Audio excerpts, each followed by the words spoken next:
ग्वालियर उपनगर मुरार में 2 साल पहले हुई दलित लड़की के यौन उत्पीड़न के मामले में पेश हुई सीबीआई की क्लोजर रिपोर्ट पर ही फरियादी पक्ष के द्वारा सवाल खड़े किए गए हैं। पीड़ित पक्ष के अधिवक्ता का आरोप है कि सीबीआई ने अपनी जांच में उन बिंदुओं पर कोई जांच नहीं की जिस पर हाई कोर्ट ने उसे जांच करने के निर्देश दिए थे।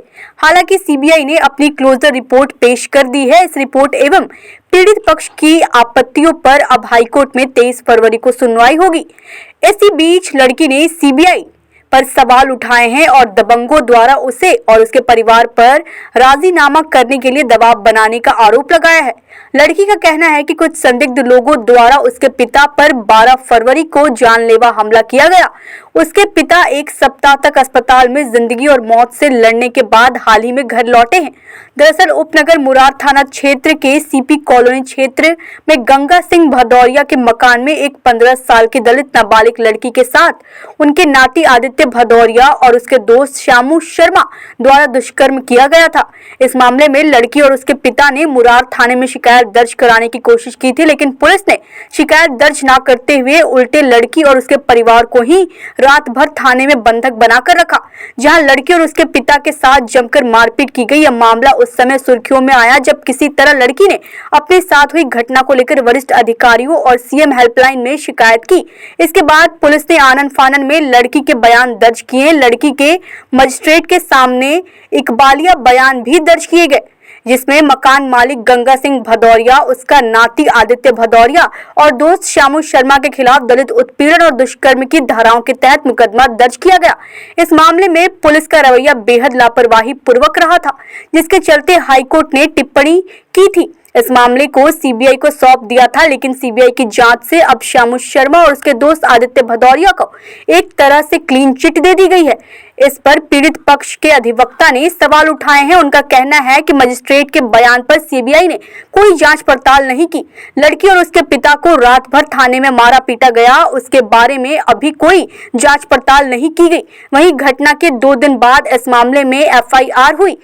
खास बात यह है कि पुलिस की संदिग्ध भूमिका पर हाईकोर्ट ने कड़ा रुख अख्तियार किया था और इस मामले में जुड़े 7 पुलिस अफसरों को ग्वालियर चंबल संभाग से जांच पूरी होने तक दूर रखने के निर्देश दिए थे। इसमें additional SP, CSP, 2 inspector, 2 sub inspector, 1 पुलिसकर्मी आदि शामिल थे। ग्वालियर से विकी शर्मा की रिपोर्ट। तो सीबीआई ने किन बिंदुओं पे आपको लगता है जांच छोड़ी है? सीबीआई ने जांच छोड़ने वाले बिंदु सबसे पहले तो इसी बात पर जांच छोड़ी है कि न्यायालय के समक्ष जो 164 का बयान हुआ उसे सीबीआई ने कहीं भी किसी भी दशा में देखा ही नहीं और सीधे सीधे ये कह दिया कि ये तो साहब हुआ जरूर है उसके साथ इंटरकोर्स, लेकिन वो रेप नहीं है, वो प्लांटेड था। दूसरी चीज़ सीबीआई ने ये कही कि इसमें जो कोई और मुलजिम थे जिनका कोई नॉलेज ही नहीं है, ना लड़की जानती, ना लड़के के घर वाले जानते, ना कोई जानता, उनके द्वारा करवाया गया है। तीसरी चीज़ सीबीआई ने ये कही कि साहब उसका डीएनए जरूर मैच हो रहा है, लेकिन फिर भी वो मुलजिम की श्रेणी में नहीं है। जो कोर्ट न्यायालय ने कहा कि गंगा सिंह भदौरिया ने जो कंडक्ट था, उसने गाली गलौज की लड़की के साथ, थाने में अभद्र व्यवहार हुआ उसके साथ, उसकी मारपीट हुई, उसके बारे में कोई इन्वेस्टिगेशन नहीं है कहीं भी दूर दूर तक। एफआईआर में करने में इतना डिले क्यों किया, उसके बाद फिर कोई इन्वेस्टिगेशन नहीं किया है। कोई सीडीआर, कोई टेलीफोन डिटेल्स जो एक दूसरे को किए मुलजिमों ने और पुलिस वालों ने, वो भी उनके सीज नहीं किए। लड़की को कहाँ कहाँ डराया धमकाया गया, वो भी कोई सीज नहीं हुआ रिकॉर्ड। तो इन्वेस्टिगेशन केवल वो तो उनने फॉर्मेलिटी की है, तो उसको न्यायालय ने डिस्कार्ड कर दिया, नहीं माना।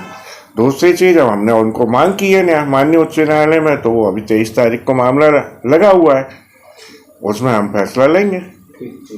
हमारे साथ वो जो सीबीआई ने क्लीन चिट दे दी है आपके साथ दुष्कर्म करने वालों को, उस पर क्या कहना है?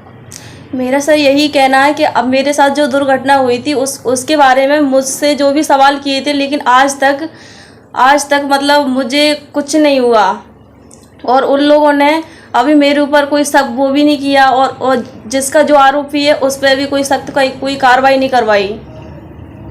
यही कहना मेरा कहना यही है कि सीबीआई के अधिकारियों ने आपसे कोई संपर्क साधा, आपसे जो आपके साथ घटना हुई थी उसके बारे में जानकारी ली? जानकारी लेने के बाद उन्होंने बोला कि मतलब उन्होंने मेरे कथन जो भी लिए थे जो भी मुझसे पूछा मैंने उनसे बताया था, मगर उन्होंने बोला कि हम मतलब हम जो भी है आपको सही बताएंगे। लेकिन आज तक उन्होंने कभी हम लोगों से कभी ये नहीं कहा कि मतलब ऐसा हम करवाएंगे। नहीं, सीबीआई ने जो रिपोर्ट हाईकोर्ट में पेश की है उसमें तो उनको क्लीन चिट दे दी है। आप कहीं कोई मुंह बोले भाई से आपके संबंध बता नहीं, वो मेरा मुंह बोला भाई ऐसा कुछ भी नहीं है सर। वो जो लोगों ने उन्होंने जो बोलना था उन्होंने पेश कर दिया है। वो मेरा मुंह बोला भाई है और कुछ भी नहीं है सर, मेरा यही कहना है उस पर। आपके पिताजी पे भी हमला हुआ है, किन लोगों ने किया है? मेरे पिताजी पे पहले 8-10 दिन पहले फ़ोन आ रहे थे मेरे पापा पे, ये कर लो तुम वो कर लो, पता नहीं धमकियां भी दे रहे थे कई लोग तो राजीनामा करने की। और उस दिन क्या ना पापा ने मना कर दी है। उस दिन क्या है 12 तारीख को 7 बजे, सही फिक्स टाइम नहीं है, 7 बजे का मैं आपको बताती हूँ। तो 7 बजे मैंने गली में कई लोग 3-4 लोग आए थे। उन्होंने पूछा बेटा आपके पापा कहाँ पर है? तो मैंने बोला मैंने कि सर मैंने भैया आप तो यहाँ पर पापा नहीं हैं आप यहाँ, तो मैंने इतना बोल के वो वहाँ से निकल गए। तो उसके बाद मुझे पता चला कि वहाँ से मेरे पापा बेहोश पर हो गए हैं। तो मतलब गांव से थोड़ी दूर बेहोश हो गए। तब हमें पता चला कि पापा पे किसी ने गोलियां चला दी हैं। किसी का मतलब जिसका भी फ़ोन आ रहा था मैं तो सब डायरेक्ट नाम लेती हूँ उसी का, जिसका फ़ोन आ रहा उनकी कोई दिक्कत नहीं थी। क्या कौन के फोन आ रहे? अभय सेंगर, कमल भदौरिया और गजेंद्र सिकरवार। अब क्या कहना है आपका कोर्ट की जो जांच है? मेरा यही कहना है सर कि उनके खिलाफ वारंट तो निकल गए लेकिन उनको आज तक किसी ने गिरफ्तार नहीं किया। क्यों नहीं किया?